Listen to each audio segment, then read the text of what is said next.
This episode of the AI XR podcast is brought to you by our friends at Zapper. If you're in the XR space, you've probably felt the pain of juggling different tools, vendors, and platforms just to get an AR or VR project off the ground. It's exhausting, and it can really slow you down. That's where Zapper comes in. They've built a complete suite of tools and creative services all under one roof to make creating immersive experiences not just possible, but practical. Their next gen 3D web tool, Mattercraft, is a game changer for building immersive experiences for headsets, smartphones, and AR, VR, and WebXR.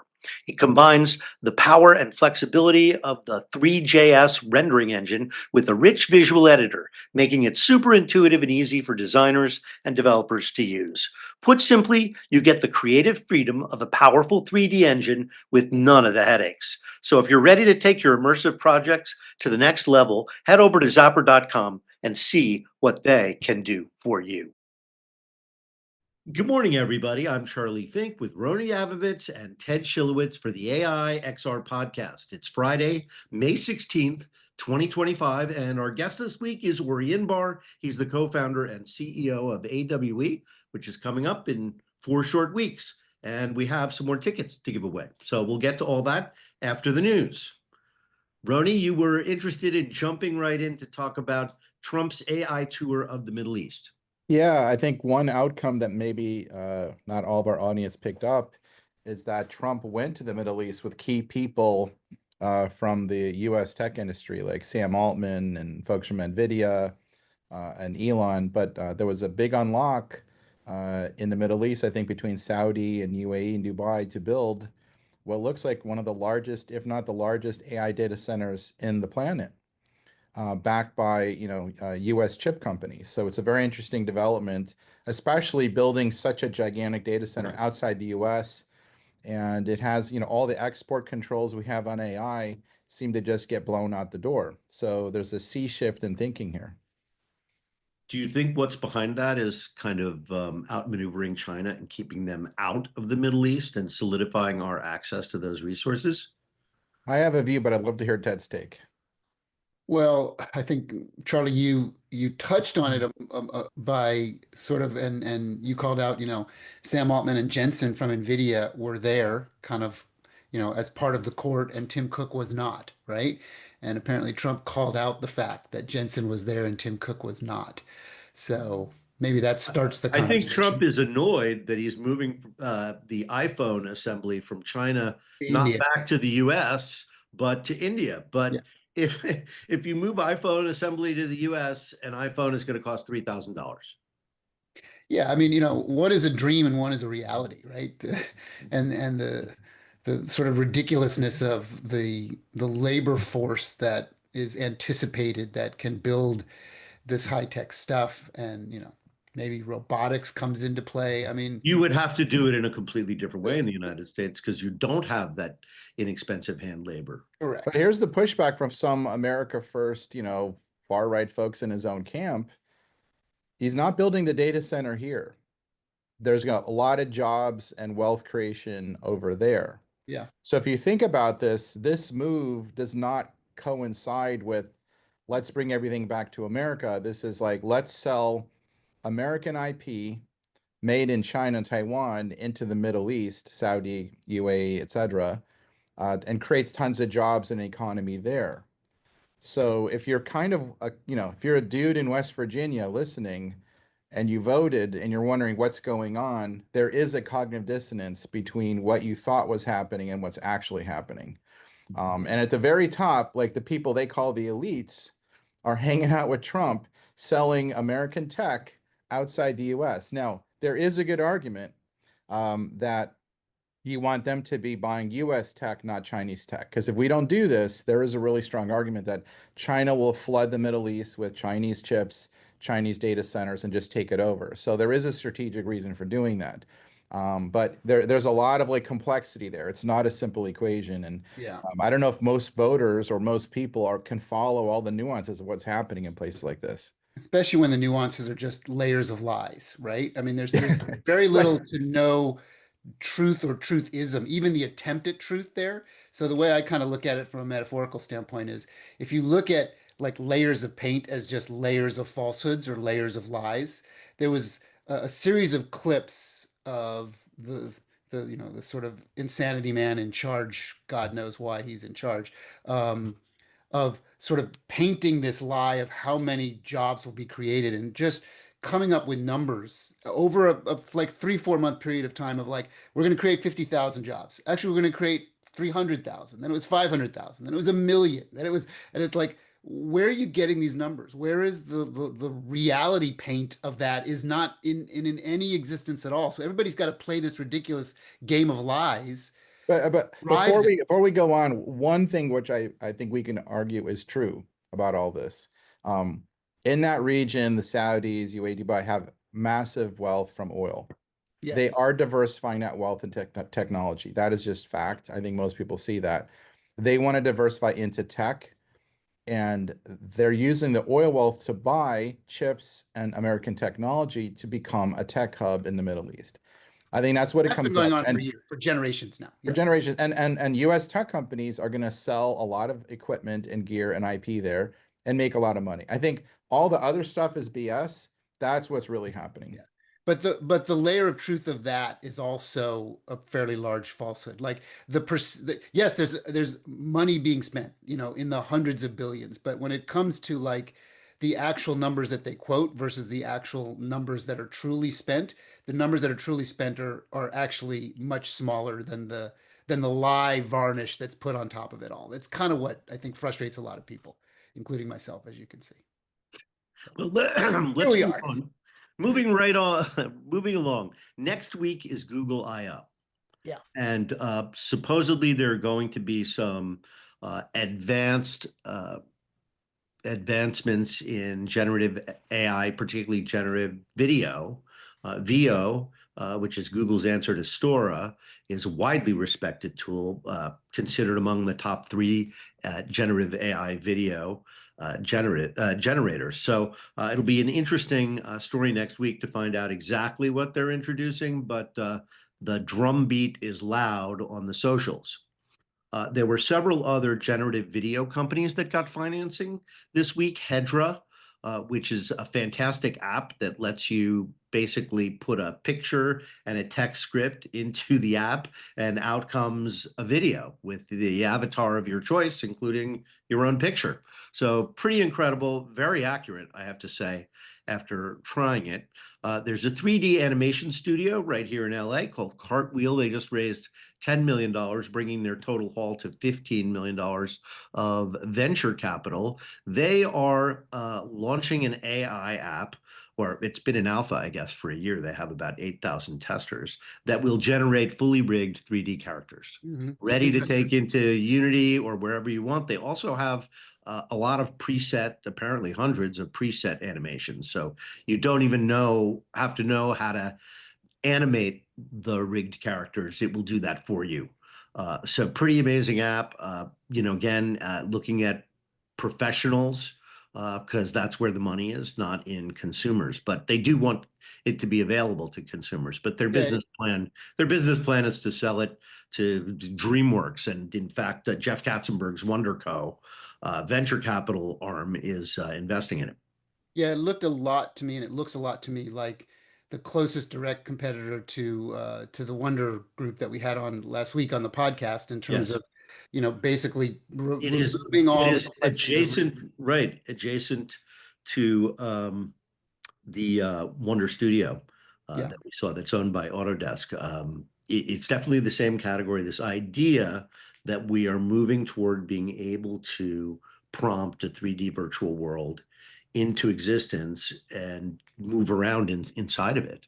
right. And it starts to call out this extraordinarily provable thesis that these tool sets that move from the exotic to the mainstream to the more democratic to the lower cost is a provable thesis over and over again. And the true value of these things is the blending of really smart creative artists that have really great stories to tell and the ability to tell those stories without having to spend, years and years raising the capital to try and tell those stories, which has happened with with video technology, with audio technology first, then video technology with cameras, then platforms with YouTube, and now we're sitting. They're professionals from the animation industry, so they've honed in on two of the pain points. Right. One is background characters for commercially animated movies, and then there is video games, which need hundreds of hours of animation, and game designers are not animators. I mean, they're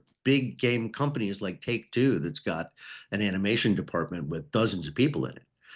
But now an indie game designer has access to that and can make an experience in a game engine that looks, that has the same kind of production value. Well, and one of the other stories that is sort of sneaking in too is that Meta is, sort of falling into that game, maybe a little bit by accident, but building these procedural worlds. No, that was a great segue into the next story, which is Yeah. Meta has finally delivered something called Asset Gen 2.0, Yeah. which is a 3D object prompter and a 3D world prompter, much like Roblox has. Zuck announced this to great fanfare in early 2022, and we haven't heard anything about it since. And every time I've asked someone at Meta about it, they're like, I don't know what you're talking about. So, but it seems like this is the way it's manifesting. It's going to go into Horizon's world building tools. I think that's probably the worst place for it. They're, putting an interesting, promising product into a failing product. And I'm waiting for Meta to come to its senses about Horizon and just let Roblox be Roblox and find a better niche. They are obsessed with games because that's what they see other people making money from. Yeah. So. Let's see. Oh, and then Meta has finally launched the localized version of Llama 4 for the Ray-Ban smart glasses, which is, I have been dying to have this in my Ray-Bans for them to know where I am and what I'm looking at in real time. Yeah, we talked about this last week. Yeah. Roni, you had some thoughts on this that is now continuing to start to become an actual product, not just a demonstration of the future, right? So pretty interesting. So here are two other metaverse stories. So we have a little metaverse in our lives this week. Roblox has partnered with Spotify, so now you can buy physical objects in the virtual world. So I think that's just another step in developing what is becoming a very, very robust creator economy inside of Roblox. Also, clever move by Daniel Ek at Spotify and the team there. That's smart. VRChat finally launched a bona fide creator economy where the avatar salesman can move ye old avatar shoppy back onto VRChat and transact with people there. On Fiverr, there are designers selling avatars with features like a prehensile tail that you can operate as part of the avatar and charging $1,000, but they have been doing those transactions on Fiverr and other platforms instead of on the VRChat platform. So I would say it's about darn time for VRChat to introduce that. It's the engine that drives Second Life. Right. I was going to say it's amazing how seminal Second Life was in terms of understanding where the future would go 25 years ago, right? And with very primitive platforms, dial-up internet, very sort of basic, avatar concepts and constructs, they created the world that exists now as a major part of the sort of online economy, right? It's kind of fascinating. You got to give them a lot of credit. And Philip Rosedale, the founder, has been on the show, and I think that it continues to do well with its niche audience that kind of built a life and a social network there.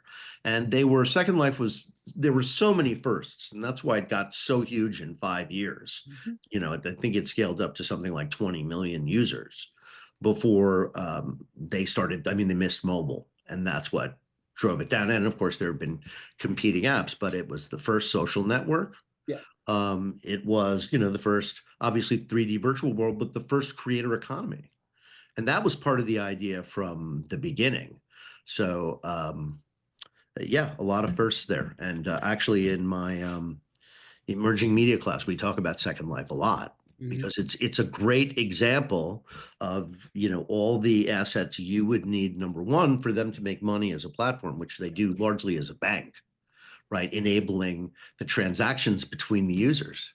Mm-hmm. So that's what Fortnite is kind of doing. It's what Roblox has been kind of doing, right? Allowing you to pay for a game made by another user and pass that on to the user in a currency that can be converted to fiat currency, right? To cash wherever they are. And people, I mean, there are people, as we know, we had Jonathan Friedman on last year, and there's a robust economy going on with professional companies now entering Roblox and developing there. I think there are people doing that in Fortnite too. They're looking, their brands are usually their client, and they build these virtual worlds there, and some of them are really popular, which is kind of shocking to me. But Revlon, for example, is reaching a huge new demographic inside of Roblox that they would have otherwise had no access to.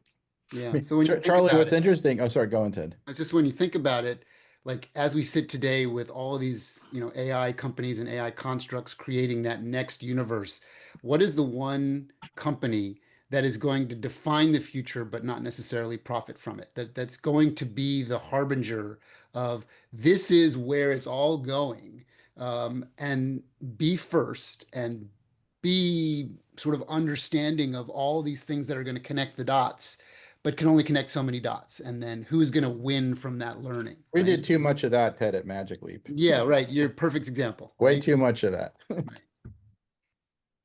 So we're waiting for Ori. I've been vamping. I just texted him. I don't know where he is at.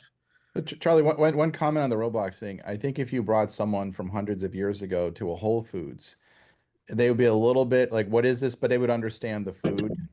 If you put them into the Roblox economy, they would have no idea what we're doing or what's Mm. happening or none of it. It would just make no sense at all.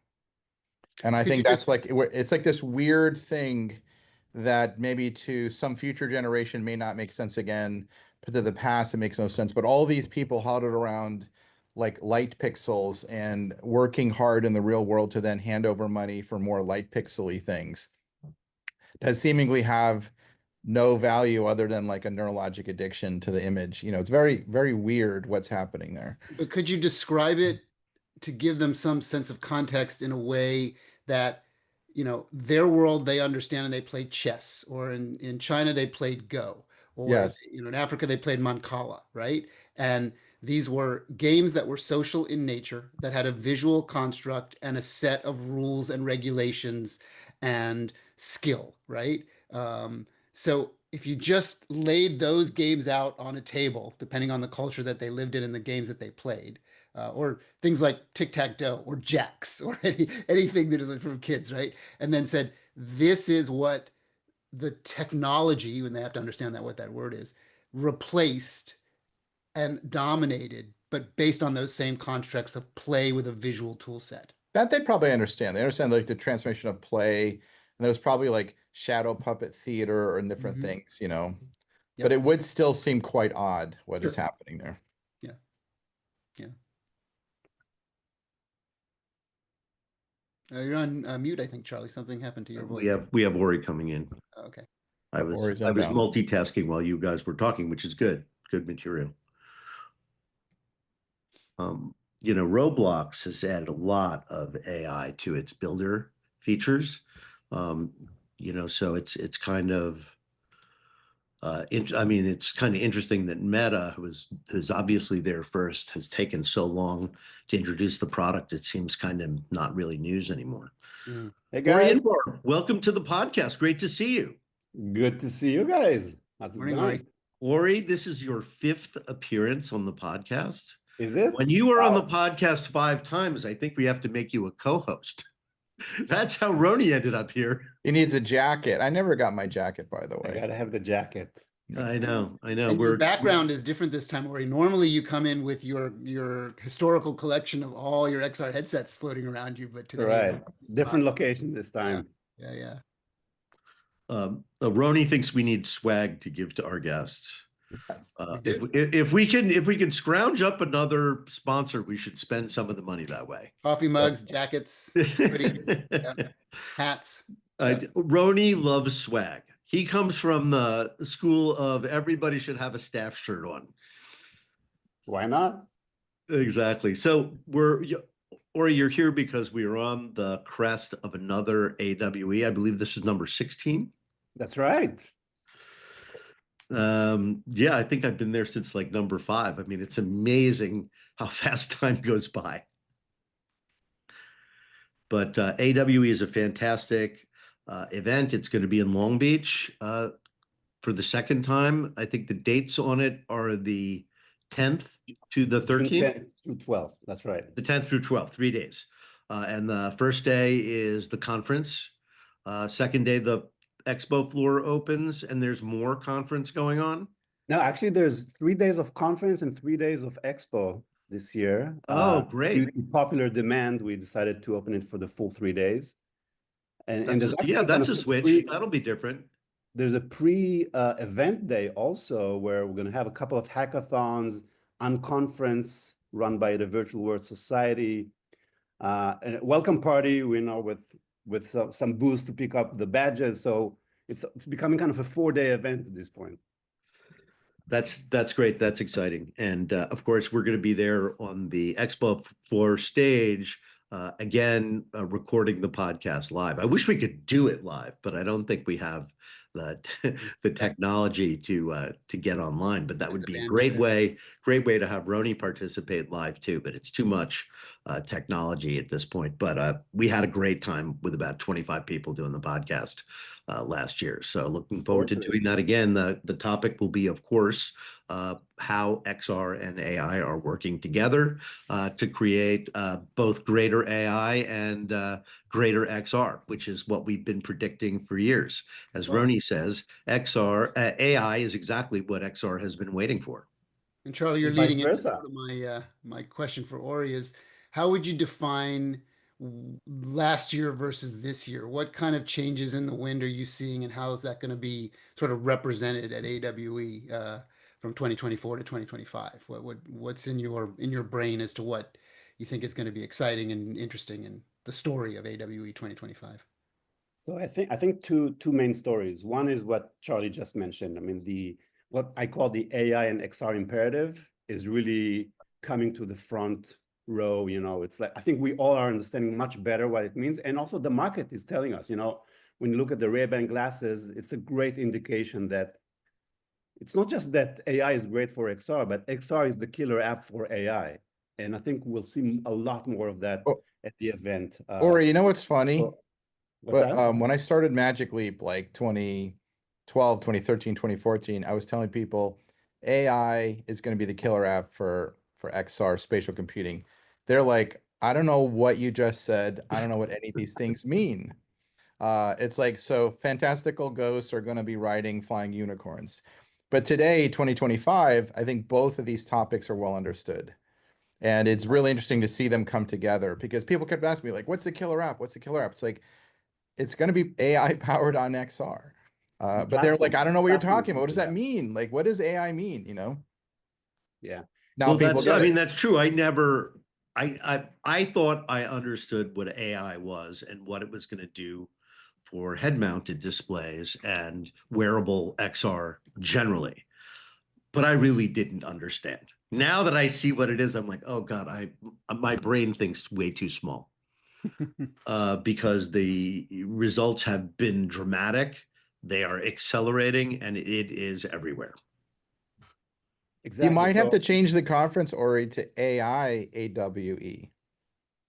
You know, it's going to become an overwhelming mix. Everyone is rebranding, even, you know, your podcast. Yeah, we are the AI XR podcast now. Even though we were the This Week in XR for 4 years. That's right. I think there's probably 10 or 20 different organizations that are named AI XR these days, or XR AI. Well, they're copying us. It makes sense. It makes sense for multiple reasons. One is to get attention, but also because, you know, these two things really work together.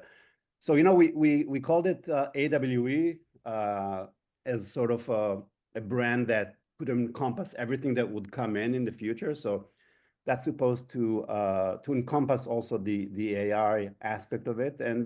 But yeah, I think in terms of the content, in terms of the exhibitors, in terms of what everybody's going to talk about, it's definitely taking center stage. But I want to also talk about the second thing, which is tightly related, And that is that, last year we've seen a lot of innovation happening in hardware, a lot of basically an arm race with new hardware started, with Meta and Apple and then Samsung, and 60 new AI, AR glasses launching at CES this year. So, but this year, I think we're getting to a point where the hardware, and I'm going to say it with confidence, is good enough. It's good enough. It's supports most of the use cases we need today. The tools have matured. And again, with AI, a lot of the hard work has been reduced. So now there's no excuses. We can basically do anything we need with it. And I think now it's really a call for builders out there to come in and create content for every single person on this planet, because we call them builders and not developers, because I think the AI is kind of changing the formula a little bit, right? You don't necessarily have to be a programmer. It could be a designer. We're seeing that in some hackathons focused on designers that are creating some really cool applications and experiences. And this combination of AI and XR allows builders to create content. But what's important, I think, is, again, not to try to build this killer app that a billion users would use, but find your audience. Like if you're passionate about a certain use case or maybe a certain hobby, your audience better than anyone else. So build a spatial experience for these people, and the more we do that, the more we'll conquer the mainstream, which I think is really that's kind of my story this year at AWE, is that XR is going mainstream. Doesn't mean that we're all, have huge exits or are rich right now, but it means that the adoption level has crossed the 20% of the population, which is, typical mainstream.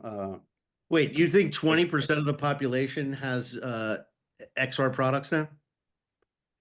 Absolutely. I mean, if you look at starting with mobile AR, it's definitely over 25%. Oh, well, I mean, if you're talking about using your phone, the camera in your phone, to scan a QR code and see a restaurant or a 3D spatial experience, then yes, everybody has access. So wearable is wearable is a subset. Yeah, wearable's a subset. Okay, I just wanted to make sure we had a definition clear there. I mean, the thing is that XR is a spectrum of products, right? So it's not like Yes. everything has crossed over to the mainstream, but there's definitely a few categories that are. Yeah, I mean, I would say, for example, VR is mainstream now. They haven't reached that level of penetration, but I would say the Quest 3 is more than adequate as a device. At a console level, right? Yeah. Approaching game consoles. Yeah, sort of.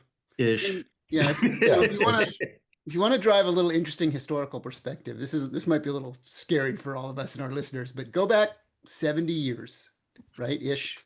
In the 1950s, almost nobody had a television. By the end of the 1950s, there was some interest in television that this could be something, that it would be more than just this extraordinary luxury product for the one family, the rich family on the street, right? By the 1960s, almost everybody had a television. By the 1970s, literally everybody had a television on planet Earth almost. And then all we did was just cultivate that version of television into every other version of television. By the way, we're all on it right now, right? Our mobile phone is a version of a television. Our computer screens are a version of a television. And every XR, VR sort of application and tool set is some version of a television. And in this case, there's an audio-only version of a television, which are the Ray-Bans, but soon they're going to have a visual component, which we kind of all know is coming, right? To Ori's point, we're getting to that good enough dynamic where the good enough spreads across everything. Television was good enough to actually be the application that was used to build many, many different layers of television and television use case. So what you're saying, Ori, is here in the 2020s to the 2030s is kind of like the 60s to the 70s, maybe, right? Where they'll get to a point where all these touch point applications will be used as a tapestry, and it's going to be the next part of what television is. Is that a good way to describe it? That's a great way to describe it, yeah. And again, we talked about multiple categories in this spectrum of products in XR. And if you look at on the other side, you know, the Ray-Ban style glasses, first, again, there's so many that are coming to the market, and Meta reported selling 500,000 units just in Q1 of this year. That's mainstream numbers. I mean, this is an incredible progress. And, you know, I walk around the city here in New York, and the only XR product that has ads is those AI glasses. They're in retail environments. Kids, Like yeah, absolutely. They're promoting it to kids. They're promoting it to adults. It's like, it's everywhere. I love mine. I think they're one of the most awesome products ever, especially now that they've added localization. Yeah, and as of what is it this week, right? With the new Yeah, they added Llama 4 software. Yeah, a lot better. Yes, AI, 100%. for sure. So, Ori, what do you especially? I mean, of course, one of the key moments of every AWE is your very flashy keynote. I don't know how much you're going to give away about that. I guess we know that the theme is going to be XR is going mainstream. So we'll look forward to your show. I guess the conference looks packed this year. Who are the most exciting speakers? I guess we have a giant, Evan Spiegel is coming. Who else? Are we getting Palmer back? Palmer is back for sure. I mean, he has big news, you know. I know. Everything that he's doing on Anduril side, you know, he's taking over the IVS project and is going to talk about those headsets. I hope, I don't know. Nobody knows in advance what he's going to talk about. So that's definitely a big one. And then you have, you know, you have like the top executives at Qualcomm and Niantic and Meta and Google talking about, you know, what they're doing in this space, which is really a lot. Of course, you know, CEO of XReal will be back, and you know, there's like 3 other things that I'm really excited about this year. So it's not necessarily on the main stage, but it's, you know, how AW is usually kind of the world's XR under one roof, you know, everything from across the entire ecosystem. But this year we're actually we've initiated 3 programs for specific subgroups within that overall ecosystem because they require special attention. And one of them is, I mentioned it before, it's the builders, right? So we have this, we call it the Builders Nexus program, where we basically brought in, you know, all the winners from all the hackathons that took place in the past year, which was thousands of builders.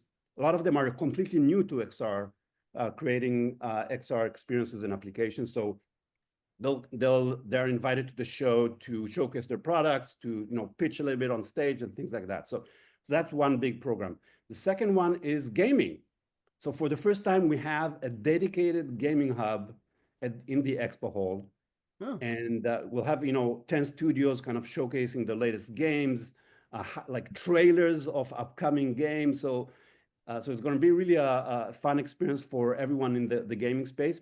And we managed to get in all our favorite VR content creators, gaming content creators, you know, from Nacy to Nati, and sadly it's Bradley. You know, all these guys are going to be there, and I think it's going to create a great synergy kind of between everyone in gaming to help accelerate that, because, you know, there were some struggles in the past year, but I think also a lot of new innovation and new games that are coming up. And then the third one is enterprise. Enterprise, you know, it's a 71% of the overall XR market. Requires special attention, and we have what we call the Enterprise VIP program, where we have over 200 enterprises that have joined this program this year, and they'll be, you know, they'll have like a special room, a lounge where they can, you know, talk among their peers, because sometimes they want to get away from all the sales talks, but also with custom tours in the expo for different verticals, you know, for manufacturing, for healthcare, for defense, which is coming back in a big way this year, I think.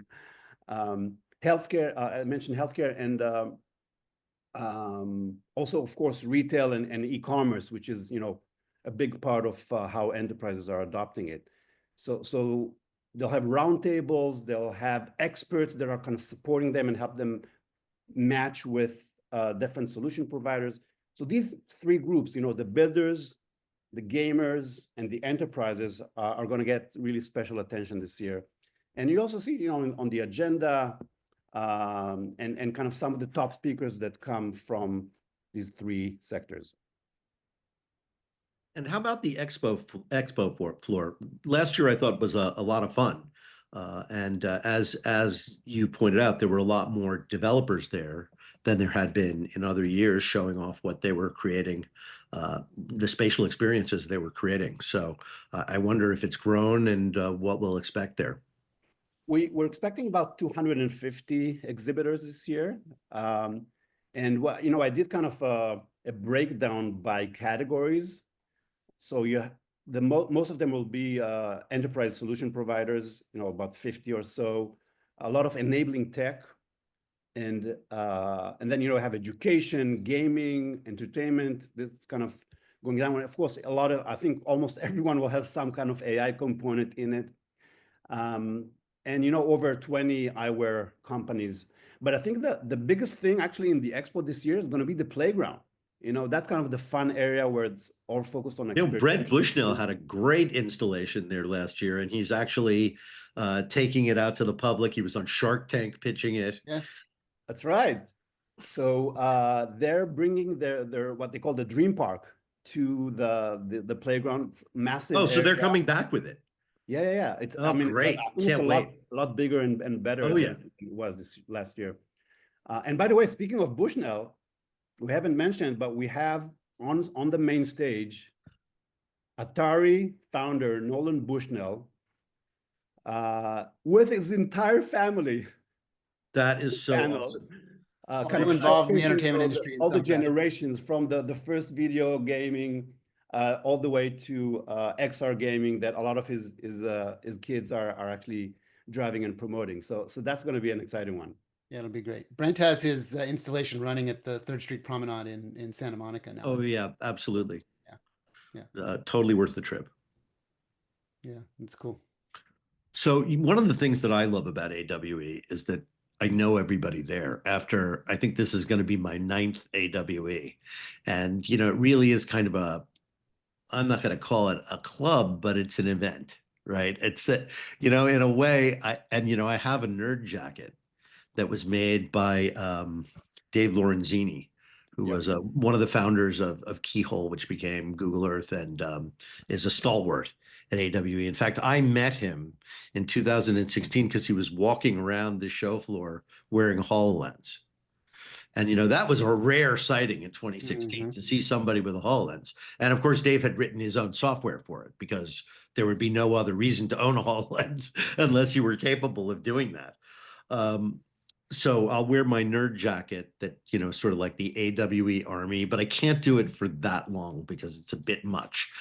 But I will do it out of respect for Dave, probably at the opening night party where everybody will be slightly inebriated. So I always look forward to that at AWE. It's a great atmosphere, and for people just entering the industry, it's a must attend. To hear all of the speakers, to walk around the show floor, you get a master's degree in XR by spending 3 days there. Well, and Ori most definitely puts a costume on for his keynote. There's, there's a style that you bring to the equation. How many attendees do you expect? Like how big is the show with a couple hundred vendors and people showing off their wares and things? It's going to be around 5,000 people this year. So kind of similar to last year. I have to say that many Europeans and Canadians are reluctant to travel to the US these days. So we're not going to see as many of them. But actually, I was just talking to somebody. I was having dinner Monday night with somebody from Germany, and he said for the first time he was on a plane from Germany to Los Angeles, and there were lots of empty seats. But on the other hand, it's going to be complemented with a lot more attendees from Asia, actually. We have 3 different pavilions from Korea this year, and a lot of people are coming from there. They've been having a huge presence at CES over the past few years as well. Right. And then, Japan, Taiwan. So that's going to compensate for the loss of some of the Europeans and Canadians, which are... I think that hurt South by Southwest this year. Yeah. No They doubt. also, South by Southwest also competes with itself, which AWE does to a certain extent by doing AWE Asia and AWE Europe. But I think in the case of South by Southwest, a lot of the musicians and a lot of the cultural stuff, people are like, wow, it's local, it's in my hemisphere, it's going to be a lot less expensive to attend and a lot less of a hassle because you got to get not just to the US, but to Austin. Yeah. And I so, think I have to say we're expecting the European edition to be bigger because of that. And by the way, we partnered with Stereopsia, and we call this new event United XR, just kind of to reflect the need for European. I mean, there's so many smaller events in Europe that we need to get together and create kind of a bigger impact. So that's what we did, and it's going to be in December in Brussels. Expected to be probably one of the bigger and better ones in Europe. But back to the US, we just want to mention, you mentioned you were seeing Lorenzini with the HoloLens, and I'm going, Snap is going big this year, and they're going to have a bunch of activations around the conference. because of the new specs. Spectacles, yeah. With the Yeah. specs, exactly. And I expect to see hundreds of people walking around with the specs around the conference. Oh, that would be so cool. I think for me, that's one of the signals for me that it's really getting to the mainstream level. Although, it's only for developers at this I point. know. When do we think they'll actually let that out in the wild? I don't know. Maybe Evan Spiegel will announce it this year. We'll see. It would be great for Snap to get a shot in the arm. And it's great to see companies like Snap and Meta leaning into AWE because it has become an institution and because everybody they want to get to help build the ecosystem is there. Exactly. I think that So speaking of that, Ori, you guys were very generous to give us a bunch of tickets to give away here on the Prop Podcast. I've got one left. So the first person who hits me up and mentions the podcast on the socials, or if you go to my charliefink.com website, there's an email form there, and I live on my phone, so I will get back to you right away. It's a $900 full conference access ticket. So if you're coming to AWE and you haven't bought your ticket yet, this is your chance. And I'm really looking forward to this conference and every year and seeing everybody there. Any parting thoughts about AWE 2025? Well, I mean, like you said, you have to be there. This is a really special moment, I think, in the XR journey. The tech is there. The builders are coming in a big way. And you have to seize this moment because, as they say, in hard times is when greatness can really be achieved. Exactly. It's a Chinese saying that was quoted by John Kennedy. Crisis is another word for opportunity. That's exactly right. I hope that AWE ends up on the radar of a lot of the generative AI companies. I think they may not understand how important XR is going to, and wearable computing is going to become to AI. Yeah, I mean, this week you mentioned a few AI companies that have raised or came out of stealth. Yeah. And all about AI for the real world, which is exactly what we're talking right. about. A lot of them are about procedural creation of 3D virtual worlds, which is, where we live.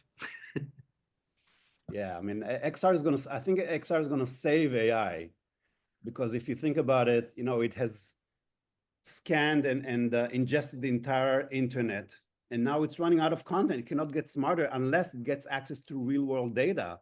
And the only way to get there is with XR. And AI will save XR in return. Yeah. I think they need each other. Like both these things actually need each other, like separate on older forms. AI is probably natively good on an XR system. I think it'll unlock things people do not understand yet, including endlessly rich content from interacting with the analog world, which is sort of infinite. Yeah, I think right. People will see that. The creative content and the machines to play them on, the devices to absorb that content, is that sort of intersection of technology and content that AWE has really kind of been driving since its inception, right? So it's interesting. All right. Well, I'm stoked now. I am stoked. Thank you, everybody. That's our show this week. Thanks a lot for having me here, and looking forward to seeing you. I guess Oh, we're on just fantastic. on Zoom. Thank you, Ori. And thanks for all you do. I mean, this has been a long road, 16 AWEs, and that just goes to show you how early you were in thinking about the potential of the medium. So thank you. 120 more, Ori. Appreciate it. Thank you. All right, that's our show. We'll see you back here next Friday, everyone. Thank you, everybody. Right.